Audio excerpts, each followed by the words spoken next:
Salut la famille. Aujourd'hui, nous allons parler sur un petit sujet. Pourquoi c'est maintenant que les Africains se réveillent? Qu'est-ce qui se passe? Alors, premièrement, je vais vous dire qu'il faut comprendre comment le monde fonctionne. Le monde est régi par des jours, par des semaines, par des mois, par des saisons, par des années, par des décennies, par des siècles. On peut même aller jusqu'à dire par des ères et par des époques. Et à chaque jour, le raisonnement de l'être humain est différent. La façon dont tu étais en train de réfléchir hier, c'est pas la même façon que tu réfléchis maintenant.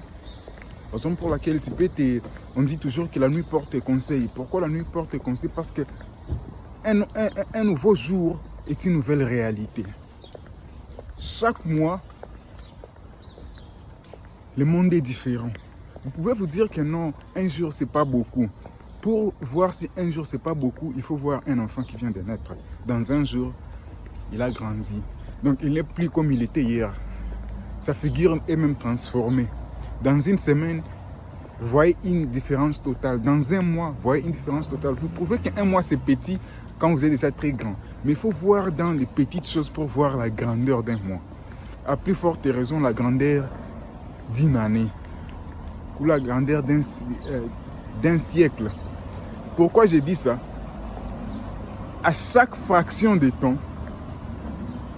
les énergies vibratoires produites par les rayons soleil transforment le mode de fonctionnement de l'être humain.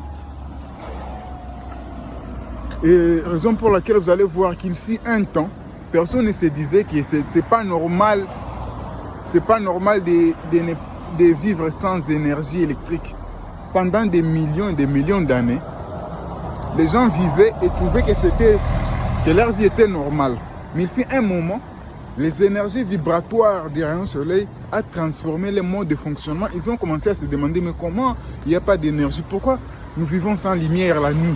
Qu'est-ce qu'on peut faire pour créer une certaine énergie? Ils ont commencé à étudier les éléments de la nature. Ils ont commencé à étudier scientifiquement la création divine et ils ont inventé l'électricité. Et pourtant, l'électricité est très récente. Hein. Vous pouvez regarder. Bien sûr, sur base de la connaissance au moins que nous avons. Il fut un moment, les gens trouvaient ça normal de faire des voyages pour voyager de telle part à telle part. Ça devait prendre des mois et des mois. Et tout le monde trouvait ça normal pendant plusieurs années. Pendant des millions d'années. Mais à un certain moment, les gens ont commencé à se demander, mais pourquoi on ne peut pas créer des machines qui roulent? Les voitures sont très récentes. Donc les voitures ne datent même pas de 300 ans. Vous voyez? Les voitures, ça ne date même pas de 300 ans. Ne parlons même pas des avions, des hélicoptères, des jets privés. Ce sont des inventions très récentes. Mais pourquoi les gens n'avaient pas eu cette idée tout ce temps-là en avant? Pendant toutes ces millions d'années, où était leur cerveau pour imaginer que quelque chose devrait être fait? Ce n'était pas encore l'époque de ça. Il fut un moment. Donc, pendant plusieurs années, dites-vous, personne n'avait eu l'idée qu'il pouvait construire une arme nucléaire jusqu'en 1945. Pendant toutes ces années, il y a eu des guerres, mais personne n'avait eu cette idée. C'est seulement en 1945, il y a moins de 100 ans, que les gens se sont dit non, avec l'uranium qu'il y a au Congo là-bas, parce que je vous dis que c'est l'uranium du Congo qui construit toutes ces histoires-là. Pourquoi les Congolais ne font pas ça? Comme je le dis toujours, Dieu n'a pas créé les Africains avec l'idée d'exterminer l'humanité. Mais vous voyez que pendant plusieurs années, les gens ne se sont jamais demandé de créer des armes nucléaires. Mais en 1945, apparemment l'idée est venue et tout le monde a commencé à faire ça. On peut même continuer et dire pendant plusieurs années, les gens ne se souciaient pas d'aller dans l'espace. Donc pendant plusieurs années, jusqu'à vers 1960, c'est là que vraiment tout le monde commence à vouloir aller dans l'espace. Yuri Gagarin, je ne sais pas, les Américains aussi veulent envoyer leur équipe. Il y a maintenant des missions Sputnik, ceci, Apollo, ceci. Pourquoi vous ne pensiez pas à tout ça pendant toutes ces années précédentes? Même quand on part aussi dans le domaine de la colonisation a duré beaucoup d'années. Et pendant plusieurs années, les gens ne se disaient pas qu'ils avaient besoin de l'indépendance. Puis à un certain temps, les gens ont commencé à se dire non. Mais pourquoi? Non, ça c'est notre terre. On doit être maître de notre terre. Mais pourquoi pendant toutes ces années, les gens ne prenaient pas conscience de ça? Ce que j'essaie de dire est que le monde a toujours fonctionné avec des jours, des semaines, des mois, des années, des décennies, des siècles, des époques.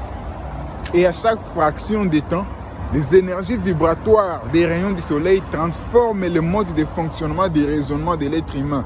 Oui, comme j'ai dit, même la façon dont nous réfléchissons, c'est commandé par l'être le plus spirituel du monde, le soleil. Même notre façon de réfléchir. Les gens peuvent dire non, c'est faux, mais je vais vous dire, même votre façon de vous habiller, c'est le soleil qui vous dicte. S'il fait très chaud, vous allez vous habiller d'une manière pas trop lourde. S'il fait très froid, vous allez trop vous couvrir. Si le soleil a disparu, il faut aller à la maison, il faut aller se coucher. Quand le soleil se lève, il faut se lever pour aller travailler. Quand il y a l'éclipse, il faut porter des lunettes, il ne faut pas regarder le soleil face comme ça. Donc, il a toujours commandé notre vie d'une manière ou d'une autre. Raison pour laquelle la fois passée, je disais que les ancêtres africains trouvaient que c'était la première des manifestations du divin créateur. Ce n'est pas le divin créateur, il a été créé par le divin créateur, mais c'est donc la plus parfaite de ces manifestations qui a toujours été là. Il a toujours été là, personne ne l'a mis là, personne ne peut même aller l'approcher comme vous dites que vous allez aller sur la ligne. Vous avez déjà vu quelqu'un aller sur le soleil? Parce qu'on sait qu'il est, donc, on sait qu'il est là par la foi, donc on peut l'observer de loin. Et maintenant, ce qui est en train de se passer maintenant en Afrique est que nous sommes en train de faire une transition d'air. Donc ce n'est plus transition d'un jour ou transition d'un décennie à l'autre, transition d'une époque à l'autre, c'est transition d'une ère à une autre. Pendant plus de 2000 ans, le monde était dans l'ère des poissons. Et maintenant, le monde est en train de traverser vers l'ère des Verseaux. Et l'ère des poissons était caractérisée par des énergies basses. Donc, une manière de réfléchir qui est tellement basse. Donc, les gens acceptent tout, les gens croient à tout, les gens acceptent d'être marginalisés, les gens acceptent d'être manipulés. Et ce n'était pas leur faute. Les énergies vibratoires des rayons du soleil étaient tellement basses que c'était ça. Et les gens devraient... donc c'est comme par exemple quand on dit que l'électricité a, je ne sais pas, 150 ampères, je ne me rappelle plus de ces termes. Donc même l'ampoule qui doit être connectée doit être conforme à cette énergie-là. Maintenant, les êtres humains sont comme des ampoules et le soleil comme la force énergétique là. Alors, on s'est conformé aux énergies de l'ère des poissons qui étaient des énergies basses. Bien sûr, les gens ayant de mauvaises intentions ont profité de ce temps parce qu'ils ont compris que c'est le moment des énergies basses. Là, on peut profiter de ceux qui sont naïfs. Et ils ont profité de ceux qui étaient naïfs. Et l'Africain étant la créature ou l'être humain qui a toujours été accueillant, aimant, tolérant, qui pardonne toujours, on a pris avantage de l'Africain. Et comme les énergies étaient basses, l'Africain a tout accepté. Mais maintenant que nous sommes en train de passer à l'ère des Verseaux, les énergies sont élevées. Les Africains sont en train de se reconnecter aux énergies élevées de l'ère des Verseaux. Faites des recherches sur l'ère des Verseaux et l'ère des Poissons. Il ne faut pas seulement me croire, il faut faire des recherches. Moi, je ne suis pas un pasteur, je n'ai pas besoin de vous convertir. J'ai besoin de vous faire réfléchir. Alors donc, vous comprenez. Donc, cet éveil qui est en train de se passer en Afrique, ça n'a pas été causé par quelqu'un. Il n'y a personne qui a appuyé sur un bouton pour que l'Afrique se réveille. Non, il y a juste les énergies. L'ère a changé et ça va continuer à changer. C'est une ère qui va durer plus de 2000 ans. Et nous sommes juste au début. Donc, nous ne sommes même pas à l'intérieur, donc nous ne sommes pas dedans. Nous ne sommes même pas encore dans l'ère proprement dit.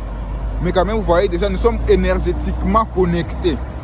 Et raison pour laquelle j'ai dit que l'avenir de l'Afrique est glorieux. Mais il faut que les gens se connectent à ça. Parce que ces énergies sont reçues par le monde entier. Et ceux qui ne seront pas connectés à ça seront encore marginalisés. Et nous nous battons pour que les Africains se réveillent. Au nom de Dieu Tout-Puissant et de nos ancêtres méritants, je vous remercie. Libérons-nous. Yingeta.